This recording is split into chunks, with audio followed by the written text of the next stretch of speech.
Philippe Aymar, bonjour. Alors, tu es expert en supply chain, tu es ex-VP chez Amazon, professeur en gestion des opérations, fondateur de PHC ou PHC, consultant stratégique et enseignant. Tu as plus de 25 ans de carrière dédiée à l'optimisation logistique et à la transformation stratégique. Mon Dieu, mais c'est une carrière dans la supply chain qui est impressionnante. Qu'est-ce qui t'a motivé à te spécialiser dans ce domaine? Tout d'abord, bonjour Caroline, et merci aussi du complément sur la carrière. Ce qui m'a motivé à rentrer dans la supply chain ou dans la logistique, c'est déjà un amour des chiffres. Parce que moi, à la base, je suis financier. Enfin, j'ai fait des études de finance, bac, et après un DUT autour de la finance. Mais je me voyais très mal finir dans un bureau entre quatre murs et travailler qu'avec un ordinateur et des chiffres. Et donc, en fait, j'aimais beaucoup l'informatique aussi.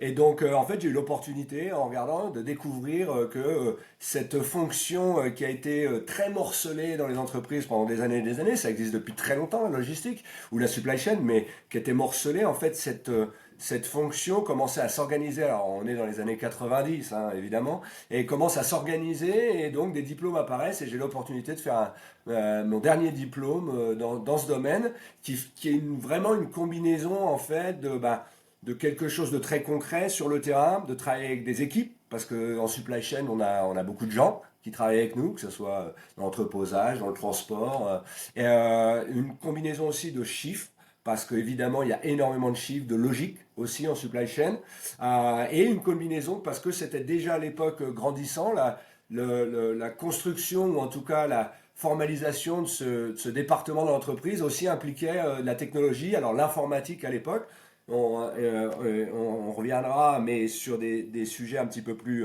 actuels avec de l'IA. Mais à l'époque, c'est que de l'informatique et on avait déjà dans ces diplômes, on nous enseignait pas mal d'informatique. Donc moi, c'était cette combinaison, contact des gens, d'être sur le terrain ou en tout cas de faire quelque chose de concret ou très matérialisable et puis travailler avec des chiffres. Donc c'est ce qui m'a plu pour rentrer dans cette voie. Mais dis-moi, pour que ce soit plus clair pour notre audience, c'est quoi la supply chain? Ça sert à Ah ouais. quoi? Alors c'est une très bonne question aussi, la supply chain. Alors si je prends ma casquette d'enseignant, c'est l'organisation des flux de produits, des matières premières jusqu'au client final. Alors ça c'est un petit peu la théorie. Je commence toujours par ça avec mes étudiants et mes participants dans les différents diplômes. Maintenant, la supply chain, en fait, faut la voir comme vraiment l'organisation de tous les mouvements alors physiques qui vont se passer dans l'entreprise. Alors évidemment, il va y avoir des usines et la supply chain, c'est pas forcément les usines, mais c'est l'intégration de tout ça, la connexion de l'entreprise avec ses fournisseurs, bien évidemment avec ses clients et ses clients finaux, et d'organiser le flux, comment la marchandise va, où elle va être produite, on va travailler avec quel fournisseur, on va la stocker où, on va stocker combien, et donc pour quel client et pour servir et se servir de quel moyen de transport. En fait, c'est toute cette organisation qu'une entreprise doit mettre en place dès qu'elle veut produire un produit et évidemment le commercialiser et le vendre à ses clients. Très bien. Parlons de ton passage, ton long passage chez Amazon. Est-ce qu'il y a des moments clés qui t'ont marqué et qui t'ont permis en fait d'apprendre sur l'innovation logistique? Oui, alors évidemment, Amazon est. Alors j'ai eu la chance de démarrer Amazon en 2000, quand Amazon a ouvert en France. Donc j'ai eu la chance de participer au lancement d'Amazon en France et sur la partie effectivement de mise en place de toute la supply chain, l'entrepôt particulièrement, le réseau de distribution avec nos partenaires pour les livraisons aux clients et effectivement les contacts avec les fournisseurs. Et l'un des éléments quand je suis rentré qui était assez flagrant et qui m'a déjà interpellé, alors j'avais une petite dizaine d'années d'expérience professionnelle à l'époque. Et donc en fait quand je suis arrivé, la simplicité, alors évidemment Amazon avait son propre système, même pour ses opérations dans les entrepôts, avait mis en place son propre système. Quelque chose qui était très simple en fait. Par exemple, on tapait encore à l'époque, hein, on est en 2000, mais les commandes en ligne, quoi. Il n'y avait pas de bouton à cliquer, il n'y avait pas de. Mais on tapait toutes les commandes à réaliser pour faire une certaine tâche, en fait. Si on voulait faire du picking, on tapait picking, etc. Donc en fait, très basique, les fonctions étaient très simples, la logistique était, les opérations étaient très simples, et l'intégralité de la donnée était accessible. Et ça, c'est pour quelque chose que j'ai appris parce que je venais d'une autre entreprise plus traditionnelle dans le monde de la logistique où il était un peu difficile d'avoir accès à la donnée, on était obligé de passer par les systèmes informatiques. Là, ici, on disait, bah, j'aurais besoin de telle et telle donnée pour comprendre comment on fonctionne. Et ben, on me disait, bah, tiens, voilà l'accès au database et vas-y, fais tes propres queries, récupère ton information. Ça, c'est un élément. Et pourquoi c'est fondateur? Parce que c'était très. Ça n'existait pas. Enfin, moi, n'ayant pas eu énormément d'expérience dans d'autres entreprises avant, néanmoins, je ne l'avais pas vu ailleurs. Et ça permettait très rapidement à n'importe qui ben, de pouvoir faire un peu ce qu'il voulait, de pouvoir regarder son business de la manière dont il voulait, et puis de pouvoir travailler pour changer les choses. Et cette ouverture à changer les choses avec un environnement informatique qui, même s'il était simple, était géré en interne et pouvait évoluer très rapidement. Donc ça a été une étape, mais très rapidement, qui m'a changé en me disant, bah maintenant, tu peux presque faire ce que tu veux. C'est-à-dire que tu n'es pas enfermé dans un software dans lequel tu dois travailler, avec des process que tu dois travailler. Évidemment, on travaillait énormément en collaboration, et quand on a démarré avec les États-Unis directement, vu qu'il n'y avait pas, l'Europe n'existait pas, il y avait l'Allemagne, il y avait l'Angleterre, mais il n'y avait pas de structure en Europe, tous les pays étaient gérés au départ des États-Unis, y compris ce lancement. Et donc, et le fait de se dire, ben voilà, on te donne un outil, on t'explique un process, et puis après, vas-y, quoi, à toi de l'optimiser, entre guillemets, de faire travailler les gens au mieux par rapport à ça, et tu verras, les outils sont accessibles et modifiables, entre guillemets, presque à loisir. Et donc ça, c'était fort, parce que évidemment, une structure innovante technologique, mais avec un vrai pouvoir déjà de faire changer les choses. Ça a été une première étape. La deuxième, c'est, je dirais, la découverte. Alors là, on est plutôt dans les années 2007-2008, la découverte de l'IA, mais pas la découverte de l'IA par, bon, bah, on va implémenter de l'IA. C'est plus, aïe, on a un problème, et finalement, il semblerait que l'IA, ça soit la meilleure solution pour le régler. Alors qu'on est en 2007-2008 quand même, où l'IA n'est pas du tout répandue à l'époque. Et en fait, c'était de par mes fonctions, alors c'est peut-être 2008-2009 d'ailleurs, mais de par mes fonctions dans la supply chain, j'avais la responsabilité de ce qu'on appelle de la compliance, product compliance au niveau Europe. C'est-à-dire que bah, tous nos produits soient évidemment en réglementation en ligne, que tout ce qui était vendu par Amazon soit aligné sur toutes les réglementations locales, y compris aussi les problèmes qui peuvent intervenir sur les produits de retrait, etc., par des fournisseurs pour des malfaçons. Et donc, l'un des points qui était important à l'époque, c'est qu'on intégrait énormément dans notre catalogue de produits que des vendeurs voulaient vendre. Hein, la plateforme Marketplace existait. Et les vendeurs pouvaient eux-mêmes créer leurs propres fiches produits, en l'occurrence. Sauf que le catalogue d'Amazon s'était déjà beaucoup étendu avec des produits de toutes sortes, y compris des matières dangereuses, qu'on appellera alors un aérosol, est considéré dans logistique comme une matière dangereuse.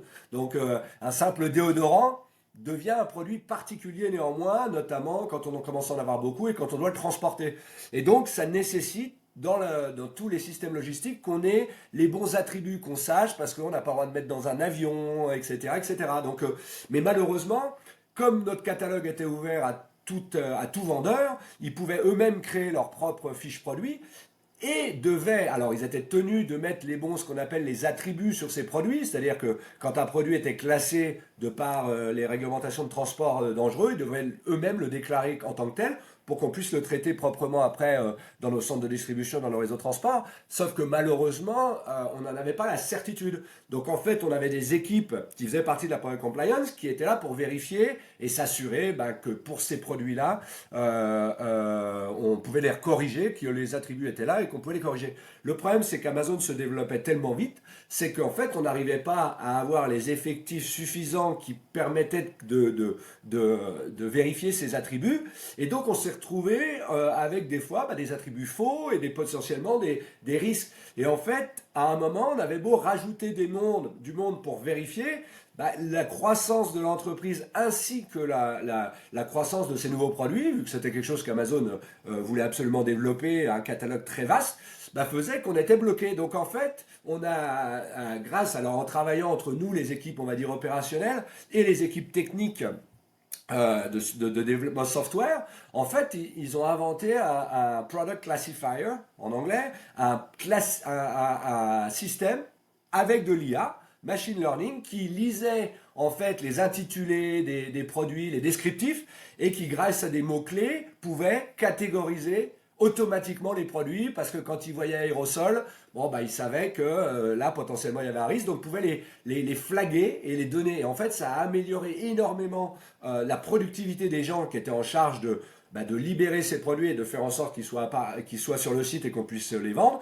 Et parce que là, c'est de l'IA, en fait, sur un outil qui a été développé en allant par rapport à cette problématique et qui a été mis en place. Donc ça, c'était une bonne démonstration aussi de comment on a un problème et on est obligé d'utiliser les nouvelles technologies pour le résoudre, entre guillemets, parce que bah, ce qui était les méthodes classiques ne marchaient pas en l'occurrence. Donc ça, c'est aussi un des exemples qui était assez structurant sur la manière d'intégrer l'innovation. Et puis la dernière, sur la partie Last Mile, où moi j'ai eu la chance de proposer cette initiative, en fait, parce que d'un besoin que j'avais vu en Europe et notamment en Angleterre.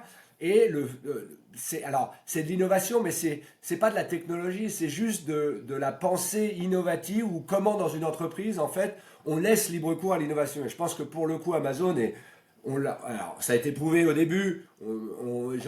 J'ai pu l'expérimenter en live, et je pense qu'on peut encore le voir maintenant. Mais Amazon a vraiment cette culture où bah, y a aucune idée qui est mauvaise au départ. Et chacun peut arriver avec quelque chose. Et si ça a du sens, bah, on va travailler dessus. Et le last mile, c'est exactement ça. Moi, j'ai pris quelques membres de mon équipe pour les faire travailler en disant, bah, je pense qu'on va pouvoir commencer à livrer nos clients nous-mêmes, parce qu'on commence à avoir de la densité, ça va améliorer la qualité, etc. Et au final, je vais présenter ce projet alors qu'on le faisait nulle part chez Amazon. Et on me dit, bah vas-y, commence. On me donne quelques software engineers pour développer un petit bout d'app sur Android et on me dit, bah vas-y, envoie des chauffeurs et puis montre ce que ça peut faire, quoi. Et donc cette faculté, cet encouragement, d'une part, avant, où on se sent vraiment empowered, on se sent responsable, et on se dit, bah pourquoi pas, on peut essayer, jusqu'au bah vas-y, essaye, on met un peu de ressources. Évidemment, on ne va pas dépenser des millions, et c'est ça aussi qui était intéressant, c'est que malgré, alors Amazon, on connaît Amazon maintenant, mais à l'époque, moi pendant mes 18 ans d'Amazon, il y a à peu près 8 ans où l'entreprise ne gagne pas d'argent du tout, hein. Donc il faut aussi se rappeler de ça. Donc il y a quand même une conscience de l'argent, il y a pas à dépenser n'importe comment, mais néanmoins de se dire maintenant, mais on va le faire, on fait un petit truc, on regarde, et on met en place quelque chose, et si le concept prouve d'être bon, là on commence à déployer, à investir et à le faire grossir. Magnifique, très intéressant, passionnant. Et aujourd'hui, tu as fondé il y a quelques années PHC ou PHC, je ne sais pas comment tu le nommes, Ah, ça pour dépend aider, dans quel... Non. oui, voilà, évidemment, pour aider les entreprises à atteindre leur propre performance et excellence. Quelle est ta mission principale avec cette boîte? En fait, oui, je l'ai créé par besoin, parce que quand j'ai quitté Amazon, pas mal de professionnels sont venus voir, des dirigeants d'entreprise, etc., pour que je vienne les aider. Mon nom était connu parce que je travaillais évidemment pour Amazon au niveau Europe, dans la logistique, bien entendu. Et donc, je me suis dit, bah oui, pourquoi pas effectivement commencer à donner quelques conseils. Il y a des gens qui ont l'air d'en avoir besoin.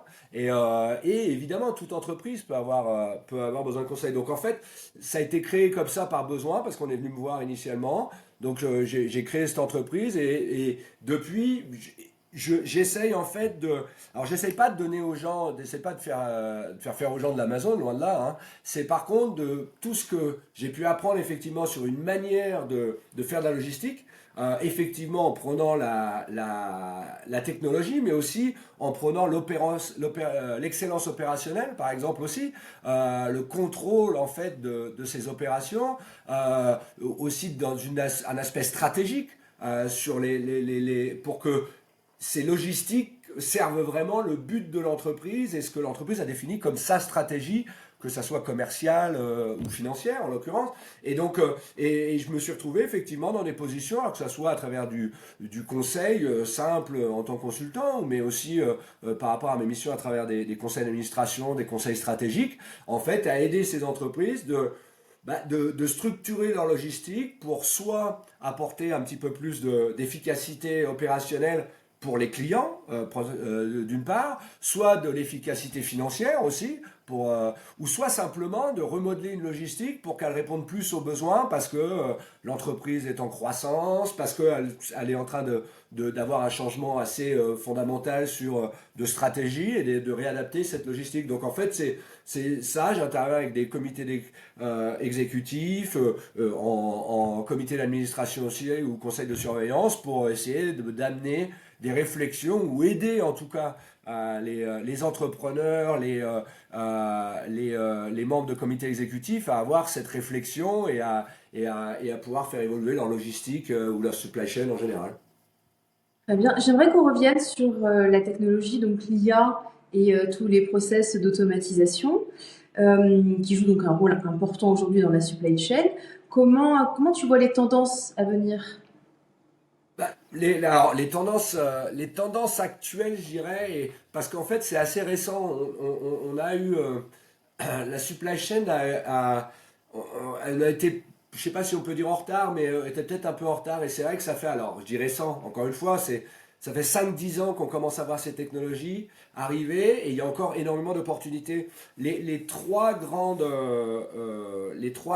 secteurs dans lesquels on peut voir avancer, c'est évidemment la robotisation et l'automatisation physique. Donc que ça soit bien évidemment dans les entrepôts, ou dans le stockage, on voit énormément de choses qui se font, dans la préparation de commandes, hein, l'emballage aussi des commandes, où on voit de plus en plus de machines, de robots qui arrivent là, mais c'est récent, les robots ils sont vraiment très récents parce qu'eux ont besoin d'intelligence artificielle. Donc ça c'est un des secteurs, l'aspect physique. Alors il y a les entrepôts, mais il y a aussi évidemment le transport. Donc j'ai oublié de parler des drones, parce que c'est des choses qui arrivent. Alors, et c'est pour ça que quand je vois l'avenir, en fait, je me dis qu'on est qu'au début, parce que les drones, on n'en voit pas énormément encore. Ils sont utilisés, il y a des utilisations pratiques en logistique du drone, mais évidemment pas une utilisation massive comme certains pourraient l'espérer, je ne sais pas, mais en tout cas l'envisager. Mais il y a une utilisation, mais ça va aussi de petits robots, ça va aussi l'automatisation des véhicules, par exemple, parce que on se projette très rapidement sur un véhicule complètement autonome, mais en fait, il y a tout un panel de technologies qui aident déjà énormément, même si on a encore un chauffeur. Notamment dans le routing, par exemple, des chauffeurs, dans l'interaction entre le véhicule et le chauffeur, le véhicule et ce qu'il a à faire, ses tâches. Il y a énormément d'automatisation qui se font et de digitalisation, justement, qui permettent une meilleure interaction avec les clients, qui permettent d'optimiser le temps, bien évidemment, aussi du chauffeur, en l'envoyant au bon endroit, au bon moment, par la meilleure route, etc., etc. Donc ça, c'est quand même le premier aspect. Évidemment, on a une chaîne de logiciels, parce que la supply chain, je le disais tout à l'heure, il y a la gestion des stocks, il y a la gestion des approvisionnements, et toutes ces choses-là, on commence à mettre beaucoup d'intelligence les prévisions, par exemple aussi, l'utilisation des prévisions pour aller pour commander des produits, pour gérer un stock le plus efficacement possible, c'est-à-dire d'avoir la bonne quantité au bon moment pour servir les clients, etc. Donc là, il y a énormément d'automatisation et de logiciels qui viennent maintenant supporter ces fonctions qui ont été très longtemps à travailler avec des Excel, en tout cas pour la période précédente de digitalisation et qui maintenant effectivement on a des solutions dédiées de gestion de prévision et d'échange de prévisions et puis on a, je le disais, du routing. Alors il y a du routing embarqué pour les véhicules, mais il y a du routing aussi d'organisation de réseau où on optimise justement un petit peu comment on construit son réseau, quel véhicule utiliser, et ça aussi c'est une avancée en fait aujourd'hui qui se fait, l'optimisation des ressources même humaines dans les entrepôts par exemple, on utilise de plus en plus d'IA pour pouvoir mettre les personnes au bon moment à faire les bonnes tâches et organiser pour que justement on fluidifie le traitement des commandes, par exemple, dans un entrepôt qui doit expédier les commandes au jour le jour, en l'occurrence. Donc voilà un petit peu les secteurs dans lesquels on apporte un petit peu d'intelligence artificielle dans ce monde de la supply chain. Et pour revenir au last mile, c'est-à-dire au dernier kilomètre, la livraison du dernier kilomètre, pour que l'audience comprenne bien, quels sont les défis et comment on les surmonte?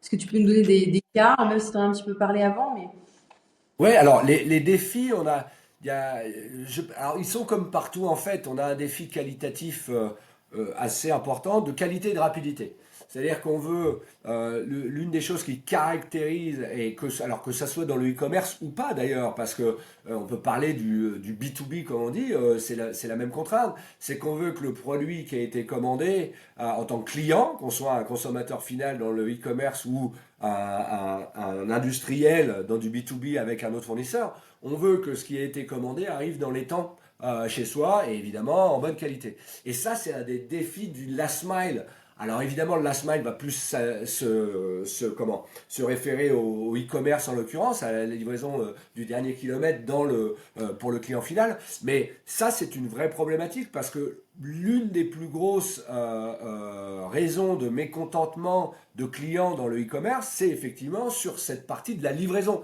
Alors ça peut commencer sur la partie aussi de l'entrepôt, de l'expédition de l'entrepôt, mais la plus grosse partie reste quand même cette partie sur la livraison finale et c'est de savoir où est le produit et qu'elle arrive au client. Donc un des challenges, c'est comment on fait pour être sûr qu'on arrive à livrer dans les temps ce client qui n'est pas forcément chez lui. Donc il y a vraiment une problématique là et notamment de gestion de l'information. Parce qu'en fait, comment on sait que Monsieur Durand, il sera pas là l'après-midi, que Madame Dupont, elle préfère le matin, et comment on intègre ces données-là, en fait, pour qu'on essaye d'adapter tout en gardant une efficacité opérationnelle, parce qu'il y a des vrais enjeux économiques. Le coût de la livraison du dernier kilomètre est très très important, hein. C'est plus de 50% du coût logistique total d'un produit qui va être acheté sur un site e-commerce. C'est-à-dire rien que cette partie-là, la livraison. Et donc tout le temps passé par ce chauffeur qui va finalement vous apporter ce colis, il faut optimiser son temps. Et alors c'est le temps de conduite, c'est le temps d'interaction avec vous chez lui. Donc, et pour ça, c'est là où on a besoin de système, c'est là où on a besoin de donner des informations aux chauffeurs pour justement optimiser ses chances de pouvoir livrer ce colis dans les temps et en ayant limité le temps qu'il y a passé. Et l'un des derniers aspects qui n'est pas négligeable aujourd'hui, c'est l'aspect environnemental aussi. Parce que ce chauffeur, il se balade avec un camion. Alors, il y a un vrai effort qui est fait au niveau de l'électrification par beaucoup d'opérateurs, que ce soit des gens comme Amazon, mais aussi bien sûr les transporteurs, que ce soit la Poste ou les transporteurs un peu plus classiques. Mais ça reste encore une minorité, hein, et donc aujourd'hui, à chaque fois que quelqu'un vient vous livrer, encore beaucoup de fois, il vient avec un moteur thermique. Et donc, il y a un vrai sujet aussi d'optimisation pour optimiser son empreinte carbone. Donc en fait, ce challenge, il est sur la qualité, bien évidemment, de réussir à satisfaire ce client, de lui dire quand on vient tel jour et on vous livre, on arrive à vous donner le colis. Évidemment, tout en gardant une efficacité financière pour que ça reste viable et finalement aussi en préservant l'environnement. Donc c'est un sujet intéressant. et les attentes des clients sont de plus en plus exigeantes, très changeantes, et comment ça? Et ben moi je dirais que non en fait. Alors ça dépend de ce qu'on appelle les attentes des clients. Si fondamentalement on est en fait si fondamentalement on demande aux clients, je pense que si on leur avait demandé il y a 10 ans, il y a 15 ans et on leur a demandé aujourd'hui, je pense elles sont toujours les mêmes. C'est-à-dire de respecter la promesse, d'obtenir le produit qu'on a commandé et de respecter la promesse. Ce qui ne veut pas forcément dire demain d'ailleurs, mais la promesse, si je vous dis je vais vous livrer demain, c'est livré demain, si je vous livre dans 2 jours, je vous livre dans 2 jours. Mais de livrer le colis en l'occurrence. Et que je puisse le récupérer, bien évidemment. Donc en fait, fondamentalement, le client, il s'attend juste à récupérer l'achat qu'il a fait dans le délai imparti et effectivement chez lui, s'il a choisi chez lui, ça peut être dans un point alternatif, mais chez lui, mais de récupérer son produit. Et aujourd'hui, qu'est-ce qui fait que les clients sont moins contents? C'est que soit malheureusement l'efficacité de la chaîne logistique du vendeur va pas être bonne et va pas pouvoir livrer dans les temps tout simplement, donc il crée des insatisfactions où on cherche où ce colis a bien pu arriver et quand est-ce qu'il va arriver, ou alors on n'arrive pas à le récupérer. C'est-à-dire que le chauffeur, il vient, mais il ne peut pas laisser le colis, ou alors, et donc l'insatisfaction vient de là, et je ne pense pas que ça ait changé, en fait. Fondamentalement, je ne pense pas que les gens, il y a 15 ans, n'étaient pas très regardants sur la date à laquelle ils allaient livrer, c'était pas très grave si le colis arrivait ou arrivait pas. C'est la même chose, en fait. Maintenant, l'exigence, et ce qui s'est passé, c'est grâce, et heureusement, globalement, et notamment, alors là, je peux même remonter littéralement 20 ans en arrière. Moi, quand on a commencé, enfin moi, quand j'ai rejoint Amazon, c'était juste après avoir eu, par exemple en France, l'expérience de PèreNoël.fr. Je ne sais pas si peu s'en souviendront. Mais qui était dans les années 99-2000, qui avait créé effectivement, malheureusement, qui avait créé une mauvaise habitude du e-commerce dès le départ pour la France, hein, où on commandait, ça arrivait 3 mois après. Évidemment, les prix étaient intéressants, mais on passait son temps avec le service client, ce qui était terrible. Mais je pense pas qu'à cette époque-là, les clients avaient des attentes différentes, sauf qu'effectivement, c'est peut-être habitué au début à être un peu moins exigeant. Maintenant, le niveau s'est considérablement élevé dans le e-commerce. Amazon y a énormément contribué, clairement. Mais je pense que globalement, maintenant, tous les e-commerçants ont quand même un niveau qui n'a rien à voir avec ce qu'il y avait il y a 10-15 ans en général. Et donc oui, maintenant, les clients sont un peu plus exigeants. Mais moi, je reviens toujours au fondamental, quoi. C'est en tant que client, de se mettre à la place d'un client. Quand on réfléchit à un problème, que ce soit un problème logistique ou autre, même marketing, c'est de se mettre à la place du client et de se dire, voilà, moi en tant que client, en fait, on se rend compte que là, qu'on soit directeur supply chain, marketing, finance, quand on demande à quelqu'un d'agir comme client, de dire, qu'est-ce que t'en penses, on a tous les mêmes réactions en fait. Et elles n'ont pas changé. Les attentes sont les mêmes. Maintenant, on arrive plus souvent à rencontrer ces attentes et à satisfaire les clients. Et évidemment, comme c'est plus souvent, quand on n'y arrive pas ou quand en tant que client, on a une insatisfaction, on est encore plus mécontent qu'avant. Bon. C'est comme ça. Passons au chapitre gestion du changement, parce que donc tu as une expérience solide en gestion des équipes multiculturelles et complexes. Quelles sont selon toi les clés d'un leadership efficace dans un environnement comme celui-ci, globalisé? Ouais, oui. Alors, un leadership efficace, pour moi, c'est une communication très ouverte avec son équipe, son organisation en général. Pour moi, ça reste. Alors, pourquoi? Parce que ça permet. Le deuxième élément clé d'un leadership efficace, c'est d'être très clair sur ce qu'on attend des gens, en fait. C'est de définir clairement quelles sont les attentes dans une entreprise, quel est le rôle de la personne et ce qui est attendu de lui par l'organisation. Alors évidemment, c'est des objectifs peut-être bien décrits, et chiffrés, smart comme on pouvait les identifier, c'est-à-dire bien identifiés, mesurables, etc., etc. Mais ne serait-ce que cette partie-là, on se rend compte dans beaucoup d'organisations qu'il y a des gens, on n'est pas assez clair sur ce qui est attendu et évidemment, comme on ne l'est pas, en plus on n'est même pas clair sur au final comment les gens répondent à ça. C'est-à-dire qu'on n'a pas très bien défini, ce qui fait qu'on ne fait pas forcément du bon feedback aux gens sur ce qu'ils font bien et pas bien, et ce qui empêche les gens de performer, je dirais, ou de réaliser en fait ce qui est attendu d'eux. Et je pense que c'est pour moi les deux éléments clés. Et évidemment la communication ouverte dans les deux sens permet énormément de rectifier, de corriger, d'encourager aussi, parce que c'est pas que dans le blâme, bien évidemment, c'est aussi dans l'encouragement, dans la reconnaissance des choses qui sont bien faites. Une communication ouverte le permet, et quand on a défini ce qui est attendu, la communication est beaucoup plus fluide en l'occurrence. Et l'un des derniers éléments, alors il y en a beaucoup, mais moi, auquel j'ai toujours attaché beaucoup d'attention, c'est le fun. C'est en fait pour moi, dans tous les jobs et dans toutes les responsabilités, avec quel que soit le nombre de personnes, c'est d'essayer un maximum de prendre du plaisir mais de prendre aussi les choses sous un côté marrant, quoi. Moi, j'aimais bien faire des blagues, j'aimais bien. C'est essentiel pour moi dans la bonne vie d'une équipe en l'occurrence. Et c'est beaucoup de choses, c'est pas que faire des blagues, mais c'est aussi ne pas tout miser sur l'aspect sérieux du travail en l'occurrence, et parce qu'en fait on obtient énormément plus et c'est beaucoup plus satisfaisant.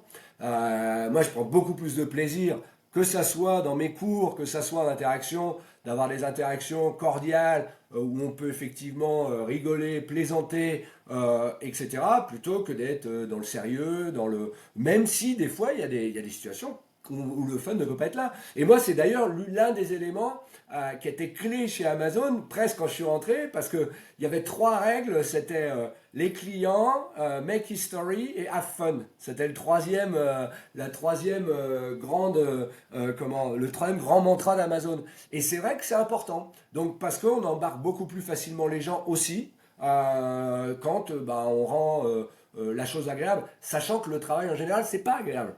Donc il faut malheureusement faire un peu d'effort. Et c'est là où je trouve justement, on me dit, bah oui, attends, le fun, c'est bon, il y en a pas. Ouais, non, mais partons du principe que aller travailler n'est pas forcément fun, quel que soit le job qu'on fasse, hein, fondamentalement. Donc il faut s'intéresser à ça pour contrebalancer peut-être, parce qu'il y a des objectifs effectivement, il y a des contraintes, il y a des crises à gérer, et c'est vrai, dans tous les jobs, mais justement c'est là où il faut remettre un peu l'autre côté, parce que sinon, malheureusement, c'est là où on part dans des spirales très négatives et qui sont très, Je, très embêtantes. je souscris totalement et j'aimerais tellement l'entendre davantage de la bouche de dirigeants. Je souscris totalement. L'adaptabilité aussi, c'est quelque chose qui est important pour toi. Je ne sais pas si tu as un mantra dans ta vie, mais est-ce qu'il y a un moment dans ta carrière où c'est quelque chose qui a vraiment été, qui a sauvé ta carrière ou qui a vraiment été fort, où tu as montré vraiment de l'adaptation Ouais, alors on en a. Ouais, c'est un exemple concret, mais je sais pas si ça sera parlant, mais c'est en fait dans la vie d'Amazon. Alors, comme je disais, j'ai eu la chance de connaître même les débuts un peu de l'Europe. Ça avait commencé en 98 dans les deux autres pays. On a structuré l'Europe. Et donc, on a dû construire l'organisation. Alors, Amazon est un grand groupe international, américain et très international. Mais l'Europe, on l'a construit en Europe quand même, hein, évidemment, en reportant ce qu'on faisait. Et on a dû en permanence, par exemple, changer les organisations. Et notamment dans les lignes directrices. Amazon est très fonctionnel comme organisation. C'est-à-dire que c'est hiérarchique par fonction plus que hiérarchique par pays. On l'a été au début. Tout au début, quand ça a été créé, il y avait la France, il y avait un directeur général France, on reportait tout, et puis très rapidement, Amazon, comme il devenait international, l'entreprise, a décidé de créer par fonction. Donc on avait la logistique, où on reportait jusqu'aux US en logistique, qui travaillait à côté du marketing, qui avait aussi son reporting jusqu'aux US, mais on travaillait dans les mêmes pays, mais on n'était pas fonctionnellement, on n'était pas rattaché l'un à l'autre hiérarchiquement, mais fonctionnellement on travaillait pour les pays, etc. Et évidemment, dans cette partie-là, si on est dans un système un peu trop traditionnel, malheureusement il peut y avoir des problèmes d'ego. C'est qui est le chef. Alors moi je suis le chef de ça, mais là toi t'es pas mon chef parce que je reporte. Et en fait, même dans notre propre organisation, on a changé énormément au niveau Europe. Par exemple, entre les pays et l'Europe, on avait une organisation européenne, mais on avait chaque pays. Et quel était le lien hiérarchique? Est-ce que le hiérarchique était au niveau du pays ou est-ce que le hiérarchique était au niveau de la fonction? Et on a fait beaucoup de changements. Et moi, je sais que de 2000, enfin, toute la période, en fait, oui, 2008-2009 à 2015, en fait, après, je me suis concentré sur Last Mile, je changeais tous les 18 mois l'organisation. Et on faisait des tests. J'avais en hiérarchique une partie de l'Europe, j'avais en fonctionnel l'autre partie. Et évidemment, ça nécessite d'adapter son management, bien évidemment, et puis d'adapter la culture, de faire comprendre aux gens, en fait, que, indépendamment de l'organisation, quels sont les objectifs? Et les objectifs restaient les mêmes, en fait. Et donc, en fait, ça nécessite de jouer un peu avec les égos des uns et les égos des autres, mais aussi de simplement ne pas changer la manière de travailler, de faire continuer à faire évoluer, notamment pour les fonctions de supply chain et de transport, de continuer de travailler avec les équipes de la même manière. Donc ça, c'est des changements en fait en fait, ça teste sa flexibilité sur se dire en fait que au final, c'est pas le fait d'être le chef ou pas le chef, pour en revenir, c'est pas une histoire d'organigramme en fait, c'est une histoire quels sont ses objectifs en fait, quels sont mes objectifs pour l'entreprise. Et ensuite, comment les gens en fait reportent pas, n'est pas important parce que en fait, ils vont s'aligner par rapport à leurs objectifs et aux objectifs de l'entreprise. Et là, il y aura forcément un lien qui se créera dans l'organisation automatique par rapport aux objectifs qui sont atteints. Et ça a été pour moi en tout cas une belle expérience parce que il n'y a pas d'organisation. La partie organisation m'a toujours passionné, mais là, on l'a vraiment beaucoup trituré en interne parce que là, il n'y avait pas de guidance. On nous disait, bah, proposez, faites ce que. Parce que les US étaient les US, mais les US c'était qu'un bloc.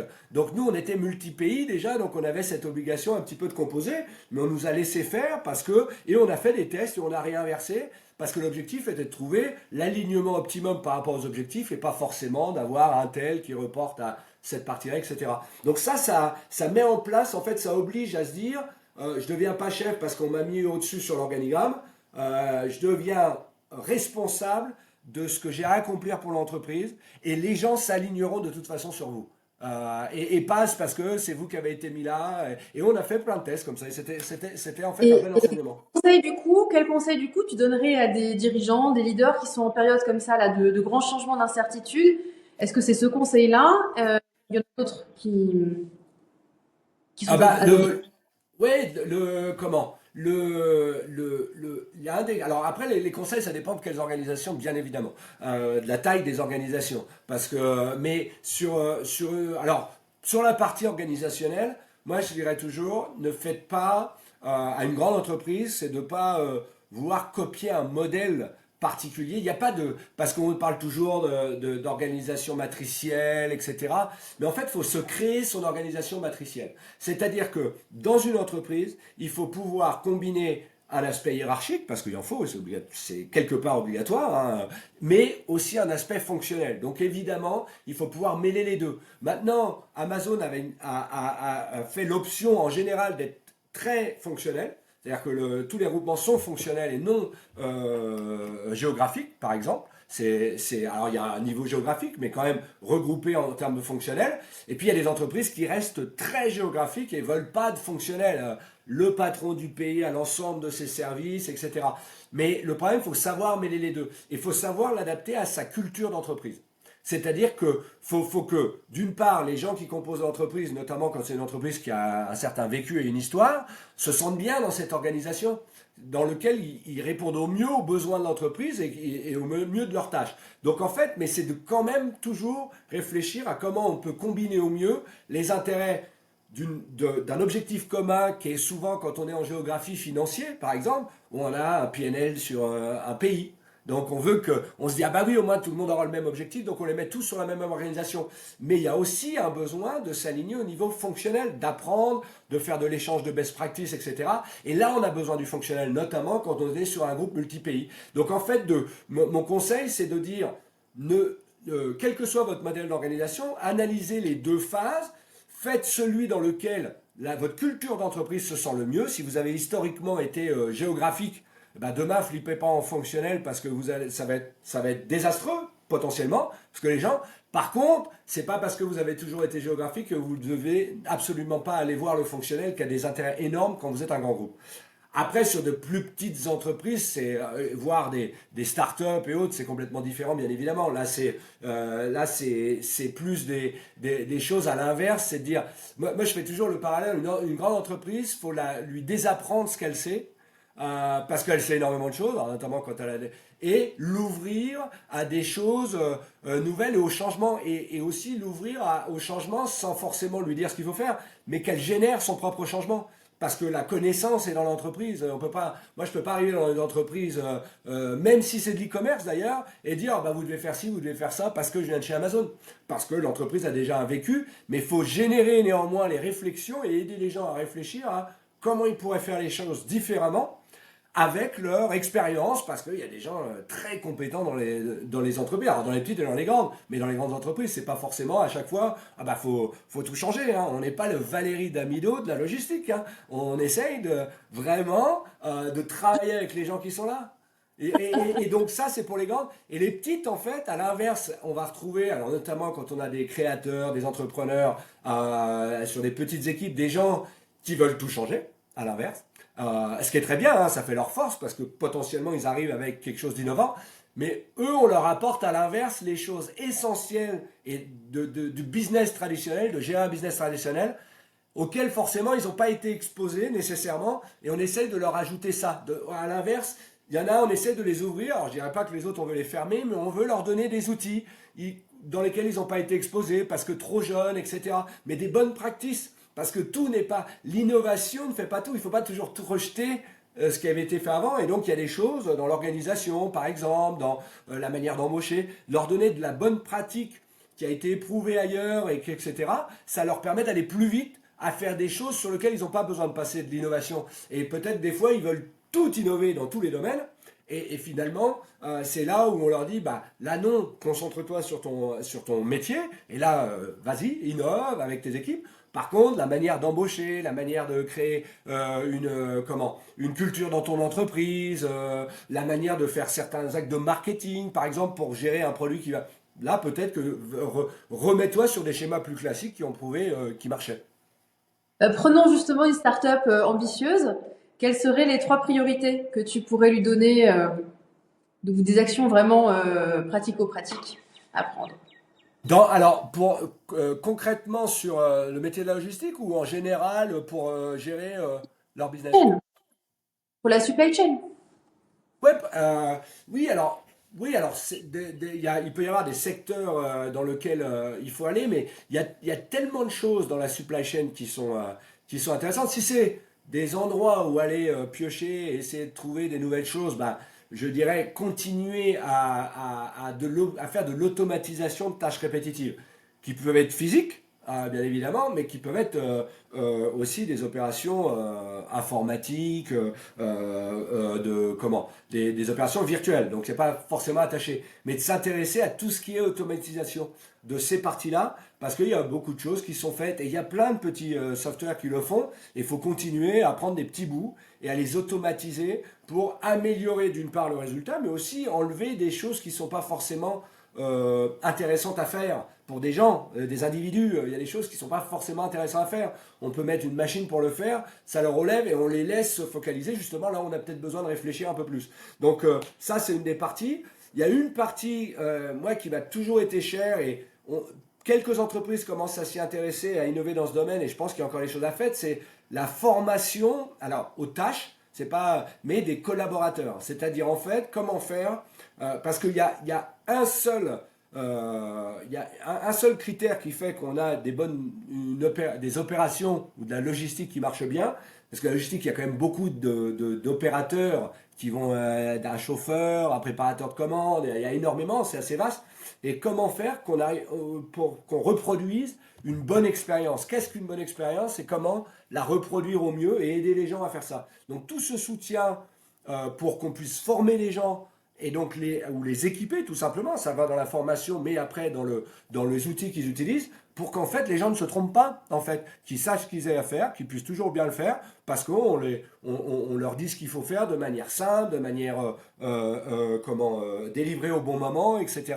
Ça c'est important, donc tout ce qui est, alors que ça soit dans un entrepôt ou dans un camion, les deux aspects, hein, évidemment, et ça c'est une notion importante. Et ensuite, bah, je pense que là aussi on commence à voir des choses qui arrivent, poussées aussi par les réglementations, mais l'aspect environnemental, il y a encore énormément de choses à faire en termes de contrôle alors de son empreinte carbone, bien évidemment, mais d'automatisation, encore une fois. Aujourd'hui, il y a énormément, on est encore dans une phase assez administrative qui commence à se digitaliser, mais il va falloir l'implémenter en natif dans énormément de systèmes pour qu'on n'ait plus à s'en soucier et qu'on ait le vrai résultat d'efforts qui sont faits par telle ou telle entreprise pour devenir plus éco-responsable, utiliser les bonnes méthodes, etc. Ce qui permettra en plus, si on a les systèmes qui permettent de faire pas que le reporting, mais ce contrôle, ça permet d'une part d'agir, de voir les résultats, et puis peut-être aussi pour les entreprises d'être un petit peu plus clair sur quelles sont leurs actions et celles qui portent vraiment leurs fruits en termes de réduction de CO2, de déchets, etc., etc. Magnifique. C'est très intéressant, Philippe. Je vais te donner quand même le mot de la fin. Et tu as la possibilité en fait de donner un message inspirant pour tous ces dirigeants qui vont nous regarder. Voilà, c'est à toi. Ouais, alors moi, mon message inspirant, en fait, il est aussi d'inspirer. Alors, je crois on l'attribue à Mark Twain, et c'est pas sûr, c'est pas vérifié, mais parce que ça, c'est quelque chose qui m'a très motivé quand j'étais opérationnel et à faire des choses nouvelles. Mark Twain a dit, ils ne savaient pas que c'était impossible, alors ils l'ont fait. Et ça, c'est inspirant dans le sens où ça pousse à changer les choses et à essayer de se poser la question de changer les choses. Et ça pousse aussi à se dire et à revoir les problèmes que l'on rencontre, les nouveaux problèmes que l'on rencontre, à pas trop se mettre de barrières sur est-ce que ça va être possible, est-ce que ça va pas être possible. Moi, je sais que chez Amazon, il y a beaucoup de choses. Si on était arrivé avec un peu trop de conviction, notamment, alors j'ai eu la chance de rentrer à 29 ans avec Amazon, donc j'étais pas formaté avec une énorme expérience, mais on a eu des gens évidemment de tout âge, et si certaines personnes étaient arrivées avec un peu trop, oui mais non, mais ça se fait pas, etc., dans un domaine notamment nouveau comme l'e-commerce, bah, je pense qu'on n'aurait pas avancé aussi vite. Et je pense qu'il y a énormément de cet aspect de se dire en fait, c'est que vous laissez pas, faites des tests, testez, essayez, changez les choses, contrôlez bien évidemment et faites en sorte de ne pas impacter que ce soit votre PNL, votre réputation, etc. Donc contrôlez évidemment, faites des petits tests, mais essayez des choses. C'est pas parce qu'on vous dit que ça marche pas qu'il faut l'accepter et faites vos tests parce que vous aurez peut-être la manière de le faire qui sera un peu différente et qui fera que ça marche. Donc en fait c'est ça, c'est de quelle que soit la taille de l'entreprise, c'est d'essayer de se remettre en cause régulièrement et de pas laisser enfermer, même par des conseillers consultants, des fois je dis, qui ont des convictions, et en essayant de challenger ça et de tester. On le dit beaucoup, mais il faut se tromper pour réussir. Il n'y a personne qui a eu des succès retentissants sans avoir fait d'erreur. Et je pense que c'est une bonne leçon. Et c'est un joli mot de fin. Merci beaucoup, Philippe Aymar. Clap de fin pour l'interview.